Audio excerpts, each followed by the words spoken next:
وما علينا إلا البلاغ المبين. أعوذ بالله من الشيطان الرجيم. بسم الله الرحمن الرحيم. الحمد لله خالق الوجود من العدم وجاعل النور من الظلم ومخرج الصبر من الألم، ونشكره على مساعب كما نشكره على النعم، ونصلي على رسوله الأكرم وصلى الله عليه وسلم وعلى أتباعه.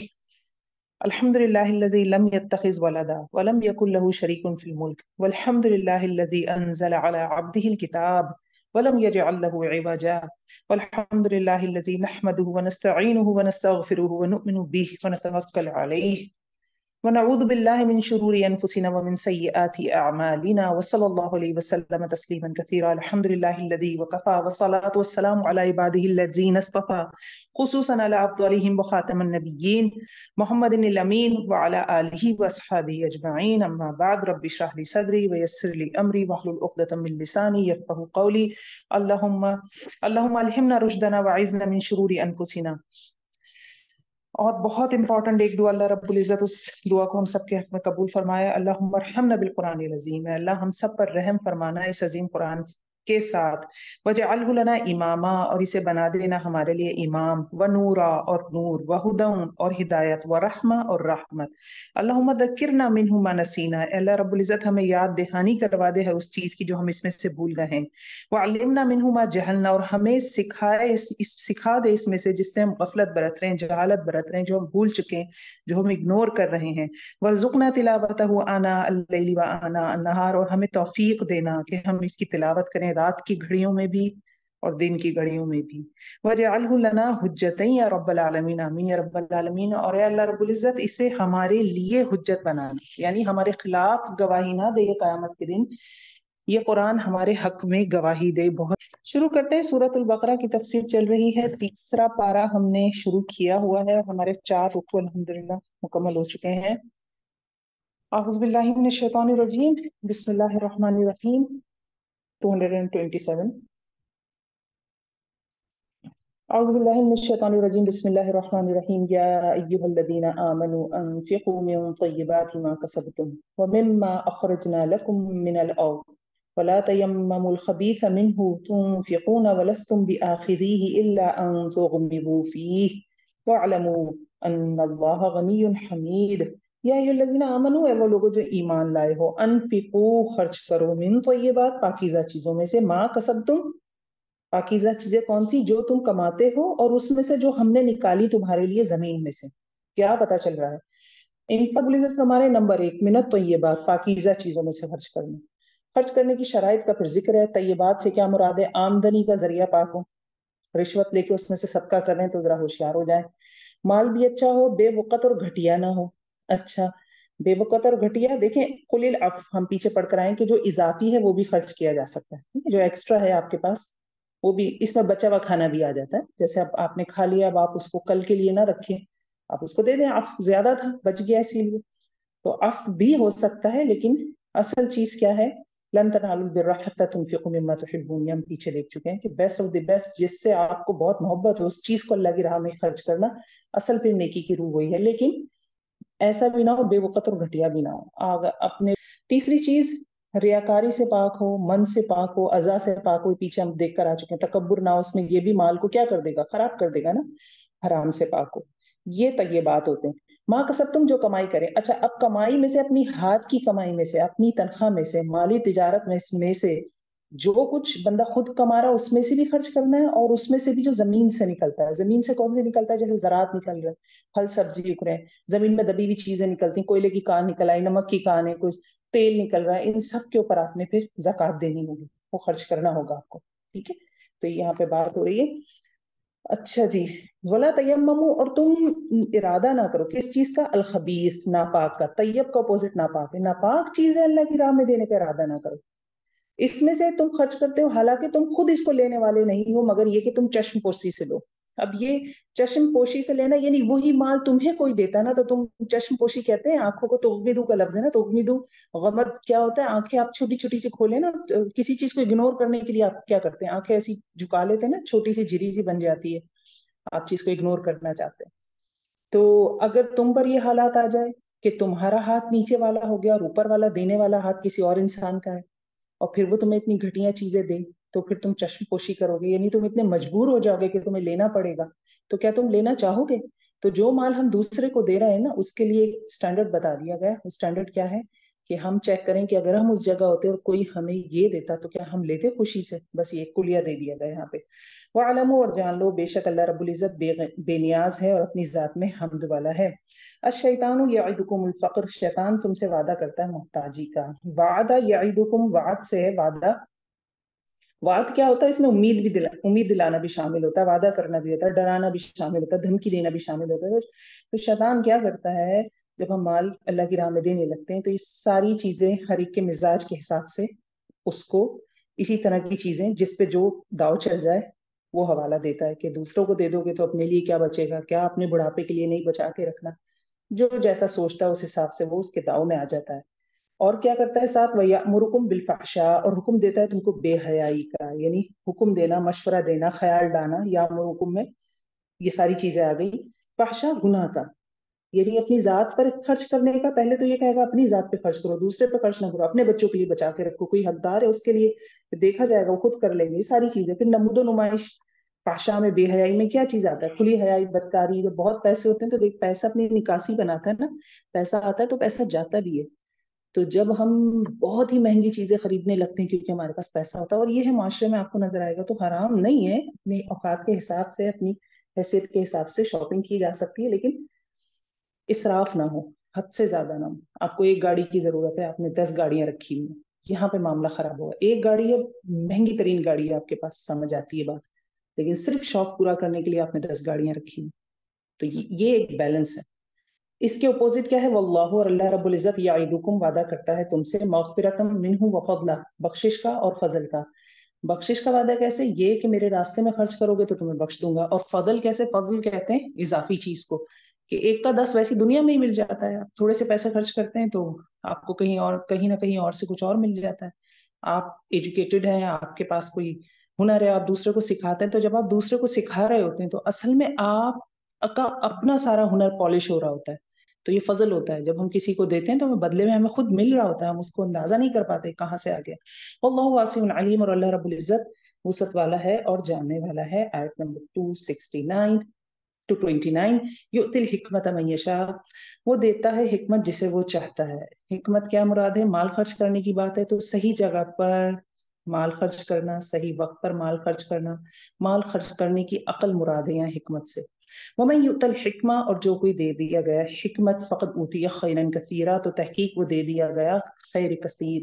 یہ حقیقت ہے. علم اور حکمت میں کیا فرق ہے؟ علم کا مطلب یہ ہے کہ جیسے ایک اسٹوڈنٹ ہے اور وہ میڈیکل کا اسٹوڈنٹ ہے اور اس کو پتا ہے کہ تمباکو نوشی کرنے سے، سگریٹ پینے سے، اسموکنگ کرنے سے کس حد تک نقصانات ہو سکتے ہیں. یہ علم ہے.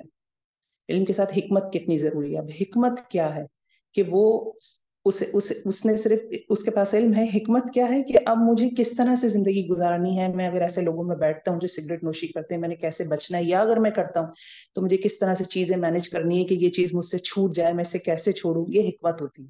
تو جس کو حکمت دے دی گئی، فقط اوتیہ خیرا کثیرا، تو بھلائی خیر کثیر اس کو مل گئی. وما یذکر الا اولو الالباب، اور نہیں نصیحت پکڑتے مگر عقل والے. وما انفقتم من نفقہ، اور جو کچھ تم خرچ کرو گے، کوئی بھی خرچ کی چیز، او نظر تم، یا تم نظر مانو گے، من نظرن، کوئی بھی نظر، فإن اللہ، تو بے شک اللہ رب العزت اس کو جانتا ہے. وما للظالمین من انصار، اور ظالموں کے لیے کوئی مددگار نہیں ہے. ظالم کون ہے یہاں؟ ظالم وہ ہے جو خود پر بھی خرچ نہیں کر رہا، اللہ کا حق بھی نہیں دے رہا، اور کسی اور پر بھی خرچ نہیں کر رہا. اور یہاں من نفقہ اور نظر، دو چیزیں آ گئی جہاں پہ ہم خرچ کر سکتے ہیں. ساری خرچ کرنے کی ڈیٹیل آ رہی ہے. نفقہ، نفع کہتے ہیں، نان نفقہ بھی سنا ہوگا آپ نے، اپنی ضرورت کے استعمال کی چیز ہے، وہ ہم نے کرنی ہے، ٹھیک ہے، اس پہ تو ہم خرچ کریں گے نا. ایسا نہیں کہ اپنے بچوں کے لیے روک لیا اور یتیم بچوں کے لیے خرچ ہو رہا ہے. تو یہ نفقہ جو ہے یہ تو ہے، یہاں پہ پیسے خرچ کر سکتے ہو. نظر تم، نظر کے حوالے سے ہی سن لیجیے. نظر ماننا پسندیدہ نہیں ہے، کیونکہ نظر میں ہم کیا کرتے ہیں، ہم اللہ سے شرط لگا لیتے ہیں کہ یہ کام ہو جائے گا تو میں اتنے روزے رکھوں گی، اتنے نوافل پڑھوں گی. کوئی اللہ سے شرط تو نہیں لگائی جاتی.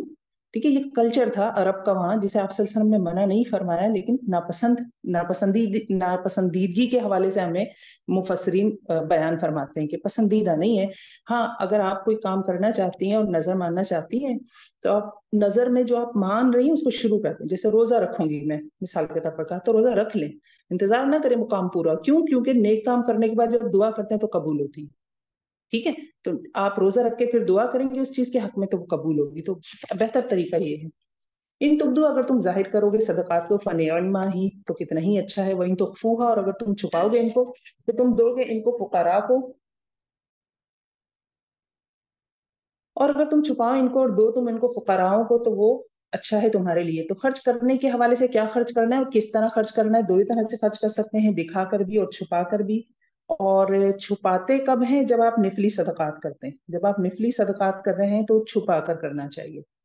دکھاتے کب ہیں؟ جب فرض عبادت کر رہے ہیں نا۔ اب اسی لیے دیکھیے مسجد میں جا کے نماز پڑھنی ہے نا، حج بھی ایسے موقع پہ ہو رہا ہے جو سب وہاں جاتے ہیں خاص جگہ پہ، ڈریس تک چینج کرتے ہیں تاکہ پتہ چلے کہ جناب ہم یہ والی عبادت کر رہے ہیں۔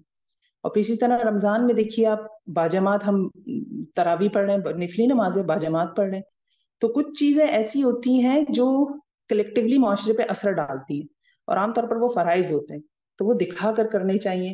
اور صدقے کے حوالے سے جو فرض صدقہ ہے دکھا کر کریں، دکھا کر مطلب زکوٰۃ آپ نے ادا کی تو آپ کسی کو بتائیں، اگر کوئی ملتا ہے کہ یار رمضان آ گئے یا اس مہینے میں مثال کے طور پر میری زکوٰۃ فرض ہو جاتی ہے تو میں نے تو زکوٰۃ دے دی، تم نے دے دی زکوٰۃ۔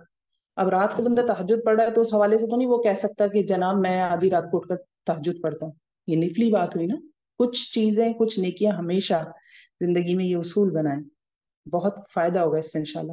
کچھ نیکیاں آپ کے اور اللہ کے بیچ میں ہو، آپ کے گھر والوں کو بھی نہ پتا ہو کہ آپ وہ یہ نیکی کرتے ہیں، تاکہ آپ اس نیکی کو اللہ کے سامنے، ایک تو اللہ کی محبت پیدا ہوتی ہے ایسی نیکیوں سے، اور پھر اللہ کے سامنے آپ ریکویسٹ کر سکتے ہیں، اللہ تعالیٰ میں صرف آپ کی وجہ کے لیے کرتی ہوں، کوئی ریاکاری نہیں ہے، کسی کو نہیں پتا یہ نیکی، حتیٰ کہ اگر وہ جنت کمانے کے لیے بھی کی جا رہی ہے نیکی، تب بھی اللہ تو ہمیں جانتا ہے نا، ہم اللہ سے تو نہیں چھپا سکتے کہ اللہ جنت کے شوق میں کر رہے ہیں، ابھی ایمان کا وہ رتبہ نہیں پہنچا کہ تیری محبت میں کریں، تو اپنی محبت بھی ڈال۔ اللہ کے سامنے تو ہم سب بالکل واضح ہیں نا، چھپ تو نہیں سکتے اللہ سے۔ اچھا جی، فَهُوَ خَيْرٌ لَكُمْ، تو وہ اچھا ہے تمہارے لیے، وَيُكَفِّرُ عَنْكُم مِّن سَيِّئَاتِكُمْ، اور وہ دور کر دے گا تم سے تمہاری برائیاں، اور اللہ رب العزت جو بھی تم عمل کرتے ہو اس سے بہت باخبر ہے، یعنی دکھا کے نیکی کرو یا چھپا کے نیکی کرو، بھروسہ رکھو اللہ رب العزت باخبر ہے۔ 272 لیس علیکم ہدا، لیس علیک ہداہم، نہیں ہے آپ صلی اللہ علیہ وسلم کے ذمے ان کی ہدایت، ولکن اللہ یہدی من یشاء، لیکن اللہ رب العزت ہدایت دیتا ہے جس کو چاہتا ہے، یعنی کسی کے سر پہ کھڑا ہو کر نیکی نہیں کروا سکتے، کہاں خرچ کرنا ہے کیسے خرچ کرنا ہے ساری بات ہو رہی ہے، کسی کے سر پہ کھڑے ہو کے آپ نہیں کروا سکتے، اللہ رب العزت جس کو چاہتا ہے ہدایت دیتا ہے۔ وما تنفقوا من خیر فلانفسکم، اور جو کچھ تم خرچ کرو گے مال میں سے تو تمہارے اپنے نفسوں کے لیے، یعنی گھٹیا چیزیں اگر صدقے میں دے رہے ہیں تو سوچے اسی کا اجر ملے گا، یہ 1000 روپے کی چیز دے رہی ہوں تو وہ ایک کا تو 10 ہو ہی جاتا نا اسی وقت، 10,000 جتنی نیکیاں ملنی ہے مجھے، اب دے ہی 10 روپے رہی ہوں، 100 روپے جتنی نیکی ملے گی، تو بندہ اپنے لیے کر رہا ہوتا ہے، ٹھیک ہے؟ ہم یہ سمجھتے ہیں ہم کسی کی مدد کر کے، اور پھر ہم یہ سمجھتے ہیں ہم نے تو جناب بہت بڑا کام کر دیا، اصل بات یہ نہیں ہے، اس کی قسمت میں وہ پیسہ تھا، اللہ کی مہربانی ہماری جیب سے گھوم کے گیا، کہیں اور سے بھی گھوم کے جا سکتا تھا، تو اللہ نے ہماری بھلائی چاہی، اس بندے کی بھلائی وہ چاہی، وہ کہیں اور سے بھی مل سکتی تھی، ہماری تو ایکسٹرا بھلائی ہوئی۔ وَمَا تُنْفِقُونَ إِلَّا ابْتِغَاءَ وَجْهِ اللَّهِ، اور جو کچھ تم خرچ کرو گے مگر یہ کہ اللہ کی وجہ تلاش کرنے کے لیے، اللہ کی راہ میں اللہ کی رضا تلاش کرنے کے لیے خرچ کرو۔ وَمَا تُنْفِقُوا مِنْ خَيْرٍ، اور جو کچھ تم خرچ کرو گے مال میں سے، يُوَفَّى إِلَيْكُمْ، تمہیں پورا پورا واپس کر دیا جائے گا، یعنی اللہ رب العزت یقین دلا رہے ہیں کہ جو خرچ کیا جاتا ہے وہ واپس مل جاتا ہے، کچھ دنیا میں بھی مل جاتا ہے۔ جب بہت ہاتھ تنگ ہو نا، آپ ایک تجربہ کر کے دیکھیں، جب ہاتھ تنگ ہو آپ کا، آپ صدقہ کریں، جتنے پیسے ان میں سے کچھ پیسے صدقہ کریں، اللہ آپ دیکھیے گا گھوم کر آپ کے پاس کہیں سے پیسے آئیں گے۔ وَأَنْتُمْ لَا تُظْلَمُونَ، اور تم ظلم نہ کیے جاؤ گے، قیامت کے دن بھی مل جائے گا، کوئی ظلم نہیں ہونا۔ لِلْفُقَرَاءِ الَّذِينَ احْصِرُوا فِي سَبِيلِ اللَّهِ، فقیروں کے لیے، تنگ دستوں کے لیے جو گھیر لیے گئے ہیں اللہ کے راستے میں، نہیں وہ استطاعت رکھتے زمین میں دوڑ دھوپ کی، یعنی وہ اللہ کی راہ میں لگے ہوئے ہیں، مراد اہل صفہ ہیں، مدینے میں جب آپ صلی اللہ علیہ وسلم تشریف لائے ہیں، مائگریٹ کیا ہے، تو کچھ صحابہ کرام اور بعد میں بھی کچھ آنے والے ابو ہریرہ بن میں شامل تھے، انہوں نے اپنی زندگی علم حاصل کرنے کے لیے وقف کر دی تھی، مسجد نبوی کے پاس وہ ایک جگہ پہ بیٹھا کرتے تھے، ایک چبوترے پہ، تو اس حساب سے ان کا نام اہل صفہ پڑ گیا۔ تو وہ کوئی ارننگ تو نہیں کرتے تھے. جو پیچھے ہم نے ابھی دیکھی تھی نا توقمیدو والی آیت, اس میں بھی یہی تھا کہ انصاری جو تھے کھجور لا کے ٹانگ دیا کرتے تھے وہاں پہ مسجد میں, اور بس وہ وہی کھجوریں توڑ کر کھا لیا کرتے تھے, وہی کھانا ہوتا تھا. تو کسی نے کوئی ردی کھجور لا کے ٹانگ دی تھی, جس پہ وہ پچھلی آیت نازل ہوئی جو ہم نے پڑھی. تو یہاں بتایا جا رہا ہے کہ اگر تم فقراء کون ہے, سب سے امپورٹنٹ کون ہے, وہ لوگ اس طرح کے صدقات کے حقدار ہیں جو اللہ کی راہ میں نکلے ہوئے ہیں, جنہوں نے اپنی پوری زندگیاں وقف کر دی. کوئی ذہین بندہ ہے جو MBBS بھی کر سکتا تھا, جو انجینئرنگ بھی کر سکتا تھا, لیکن اس نے اپنا سارا وقت اللہ کی راہ میں لگا دیا, لیکن اسے کھانے کے لیے تو کچھ چاہیے نا, تو وہ کہاں سے آئیں گے پیسے؟ تو سب سے افضل یہ ہے کہ ایسے لوگوں پر خرچ کیا جائے. ہم فقیر ان کو سمجھتے ہیں جو پروفیشنل ہیں, جو سڑکوں پہ نظر آ رہے ہوتے ہیں, جو گھیر لیے گئے ہیں اللہ کے راستے میں, نہیں وہ استطاعت رکھتے زمین میں دوڑ دھوپ کی. سمجھتا ہے جاہل ان کو کہ وہ غنی ہے. کیوں غنی سمجھتا ہے ایسے لوگوں کو؟ کیونکہ ایسے لوگ سفید پوش ہوتے ہیں نا, مانگتے نہیں ہیں, لپٹ کے نہیں مانگتے. تو پھر جو دوسرے لوگ ہیں وہ سمجھتے ہیں ان کے پاس تو بہت مال ہے, تو خود ہی ڈھونڈنا پڑے گا ایسے لوگوں کو. ہر خاندان میں کوئی نہ کوئی ایسا ہوتا ہے. تعریفہم بسیماہم, تو پہچان لوگے ان لوگوں کو ان کی نشانیوں سے. یعنی جب حضرت ابو ہریرہ مصروف رہتے تھے, ان کو بھوک تو لگتی تھی یقیناً, لیکن وہ اتنے درس و تدریس میں مصروف رہتے تھے کہ وہ بھوک سے بے ہوش ہو جایا کرتے تھے. اچھا, ایک حدیث بھی بخاری میں بڑی لمبی سی حدیث موجود ہے جس میں ابو ہریرہ بہت بھوکے تھے, اور حضرت ابو بکر کے پاس جاتے ہیں, حضرت عمر کے پاس جاتے ہیں رضی اللہ تعالیٰ عنہم اجمعین. کوئی ان کی شکل سے پہچان نہیں پاتا کہ وہ بھوکے ہیں. وہ جب حضرت محمد صلی اللہ علیہ وسلم سے ملاقات ہوتی ہے تو آپ صلی اللہ علیہ وسلم چہرہ دیکھ کے پہچان لیتے ہیں کہ ابو ہریرہ کے ساتھ اصل مسئلہ کیا ہے. اب وہ مانگتے نہیں ہیں ان سے, ابو ہریرہ ان سے. تو یہ تعریفہم بسیماہم لا یسألون الناس الحافا, وہ لوگوں سے لپٹ کر نہیں مانگتے, یعنی اصرار نہیں کرتے ہمیں دیں جیسے پروفیشنل مانگتے. وما تنفقوا من خیر, اور جو کچھ تم خرچ کرو گے مال میں سے تو بے شک اللہ تعالیٰ اس کو جاننے والا ہے. صدقے کے مال میں مالدار نمبر 1, اور قوی یعنی جو صحت مند ہے اس کا کوئی حصہ نہیں. حدیث کا مفہوم ہے بار بار سوال کرنے والا قیامت کے دن اس طرح ہوگا کہ اس کے منہ پر گوشت کی بوٹی بھی نہیں ہوگی. جو بار بار مانگتے ہی رہتے ہیں, یہ لوگ بھی مراد ہیں جو پروفیشنل فقیر آپ کو نظر آ رہے ہیں, ان تو پروفیشن ہے. اور کچھ خاندان میں بھی یا کچھ پڑوس میں بھی یا آس پاس بھی کوئی ایسے لوگ ہوتے ہیں جن کو یہ ایزی منی لگتی ہے, اب اس سے مانگ رہے ہیں پھر اس سے مانگ رہے ہیں پھر اس سے مانگ رہے ہیں. تو ذرا خیال کریں, اپنے پیسوں کو صحیح جگہ پہ خرچ کریں. ٹھیک ہو گیا جناب. اچھا, ایک بہت امپورٹنٹ اب آیت دیکھیں, بہت ڈیٹیلڈ ہے یہ, مال خرچ کرنے کے حوالے سے ساری ڈیٹیل ہے. اب دیکھیے کیا آتا ہے اگلی آیت میں, الذین ینفقون اموالہم باللیل والنہار, وہ لوگ جو خرچ کرتے ہیں اپنے مالوں کو رات میں بھی اور دن میں بھی, رات اور دن اوقات, سرا وعلانیہ, چھپا کر اور دکھا کر بھی. ٹھیک ہے, یہ بھی ہو گیا. فلہم اجرہم عند ربہم ولا خوف علیہم ولا ہم یحزنون, تو ان کے لیے ان کا اجر ان کے رب کے پاس ہے اور ان پر کوئی خوف بھی نہیں ہوگا اور نہ وہ غمگین ہوں گے. تو لیل اور نہار, ایک صحابی نے 4,000 دینار تھی ان کے پاس, 40,000 دینار انہوں نے اس طرح سے خرچ کیے کہ 10,000 دن میں دیے, 10,000 رات میں دیے, 10,000 دکھا کر دیے اور 10,000 چھپا کر دیے. یہ روایت بیان ہوتی ہے. حضرت علی کے پاس بھی 4 دینار تھے تو انہوں نے ایک رات میں دیا, ایک دن میں دیا, ایک دکھا کر دیا, ایک چھپا کر دیا. اب میں اور آپ یہ حدیث پڑھ رہے ہیں تو ہم بھی کبھی, یہ قرآن پہ یہی تو عمل ہے, تو سوچیں کہ اللہ میں نے اس آیت پہ عمل کرنا ہے, میں رات میں بھی اسپیشلی انٹینشنلی نیت کے ساتھ صدقہ کروں گی, پھر دن میں بھی کسی ٹائم کروں گی, پھر دکھا کر بھی کروں گی, تھوڑا سا چھپا کر بھی کروں گی. تو قرآن کی آیات ہے, ان پر کوئی خوف اور غم نہیں ہوگا. الذین یاکلون, آیت نمبر 275, وہ لوگ جو کھاتے ہیں ربا, سود کو, نہیں وہ کھڑے ہوں گے مگر جیسا کہ کھڑا ہوتا ہے وہ شخص جسے شیطان نے چھو کر خبتی بنا دیا ہو. کیا بات ہو رہی ہے؟ بات یہ ہو رہی ہے کہ جو ربا کھاتے ہیں نا, سود کیا ہوتا ہے؟ سود ہوتا ہے قرض پہ منفعت کا مطالبہ. کسی کو قرض دینا تو اس پہ پرسنٹیج فکس کر لینا کہ اتنا اماؤنٹ آپ مجھے ہر منتھ یا جو بھی ٹائم پیریڈ ہے سیٹ ہوگا اتنے پہ مجھے دیں گے, اور میرا قرض اتنے کا اتنا ہی رہے گا, یعنی اتنے ہی پیسے آپ نے واپس لوٹانے ہیں. ٹھیک ہے, یہ سود کہلاتا ہے. اسلام کا طریقہ یہ ہے, پیچھے اللہ رب العزت نے کہا قل العفو, جو ایکسٹرا ہے وہ دے دو, خرچ کر دو, کیا ضرورت ہے, نہیں صدقہ کر دو. تو اسلام تو یہ کہہ رہا ہے کہ سیونگ کرنی ہے, جو سیونگ ہے تمہاری وہ عفو ہے, اس کو دے دو کسی کو. ٹھیک ہے, نہیں دے سکتے تو پھر کسی کو قرضہ دے دو تاکہ کسی بھائی کا کام نکل جائے. لیکن قرضہ دیا ہے تو سود نہیں لوگے. سود اس کلچر میں ایک بزنس تھا, اس کو ذہن میں رکھیے گا, اس کلچر میں سود ایک بزنس تھا. تو یہ بہت بڑی ایک پابندی تھی ان کے لیے کہ سود سے منع کیا جا رہا تھا. ٹھیک ہے, یعنی کوئی بزنس ہے جو بالکل تیرا ہوا ہے معاشرے میں اور اس بزنس کو روکنے لگے. تو اس کا نتیجہ کیا ہے؟ ایسا شخص ایسے کھڑے ہوگا کہ جیسے جس پر کوئی جن آ گیا ہو. یعنی اب قیامت کے حوالے سے بھی یہ بات ہے. قیامت کے حوالے سے کیا ہے؟ قیامت کے حوالے سے یہ ہے کہ آپ صلی اللہ علیہ وسلم کو دکھایا گیا تھا جو لوگ سود کھاتے ہیں نا, تو ان کو ان کے پیٹ جو ہیں بہت پھولے ہوئے ہیں, موٹے موٹے ہوئے ہیں, اور ان میں سانپ بھرے ہوئے ہیں، مٹکے جیسے ان کے پیٹ ہیں. یہ معراج والا جو واقعہ ہے، جو حدیث ہے، اس میں آپ صلی اللہ علیہ وسلم کو کچھ لوگوں کو دکھایا گیا تھا. اور وہ سانپ ایسے ہیں جیسے پیٹ ایک جھلی سا ہو جاتا ہے نا، باہر سے نظر آ رہے ہیں، تو وہ باہر سے نظر بھی آ رہے ہیں ایسے. ایک منہ میں کوئی سوتے میں کسی کے اگر کبھی اتفاق ہوا ہو، یا کان میں کوئی کیڑا گھس گیا ہو، یا منہ میں کوئی مکھی چلی گئی ہو، کیا حالت ہوتی ہے، پیٹ میں سانپ بھرے ہوں گے. یہ سود خور ہے. تو سود جو ہے وہ اس طرح کی چیز ہے. ذالک بانہم قالوا، یہ خبتی اس لیے بنایا گیا ہے ان کو بوجہ اس کے کہ وہ کہتے ہیں انما البیع مثل الربا، بے شک تجارت تو سود کی طرح ہے. تو وہ جو سود کا کاروبار کر رہے ہیں اور ہٹ نہیں رہے ابھی بھی ان سے، وہ کیا کہتے ہیں، یعنی اس قدر پاگل ہو گئے ہیں. تخبطہ الشیطان کے لفظ کو سمجھیں کہ یہ خبتی ہونے والی بات ہے، کہ وہ کہتے ہیں کہ تجارت اور سود میں فرق ہی کیا ہے. اب فرق کیا ہے؟ دیکھیے، تجارت سب سے امپورٹنٹ تو اللہ نے بتا دیا، وَأَحَلَّ اللَّهُ الْبَيْعَ وَحَرَّمَ الرِّبَا، اللہ رب العزت نے حلال کر دیا تجارت کو اور حرام کر دیا سود کو. اللہ نے کوئی نفع نقصان نہیں بتایا سود کے، تجارت کے کوئی فائدے نہیں بتایا. اللہ نے صرف ایک چھوٹی سی بات کہی کہ میں نے اسے حرام کر دیا، بس اس لیے حرام ہے. ختم ہو گئی کہانی. اب میں آپ ڈھونڈ سکتے ہیں بہت سارے سود کے حوالے سے، ہمیں پتا ہے کہ پیسہ ہے، اس میں محنت نہیں ہوتی، نقصان کا دھڑکا نہیں ہوتا، اس میں آپ کا نفع فکس ہوتا ہے. دوسرا بندہ پھنسا رہتا ہے، اس نے سود لیا کاروبار کرنے کے لیے، اس کا کاروبار نہیں چلا، لیکن اسے ایک پرٹیکولر اماؤنٹ دینا ہے، پھر سود کی دلدل ایسی آپ دھستے جاتے ہیں. نفع نقصان ہم دیکھیں گے، لیکن اللہ رب العزت فرمانے کہ اللہ نے حلال کر دیا تجارت کو اور حرام کر دیا سود کو، بس یہی چیز کافی ہے. ٹھیک ہے.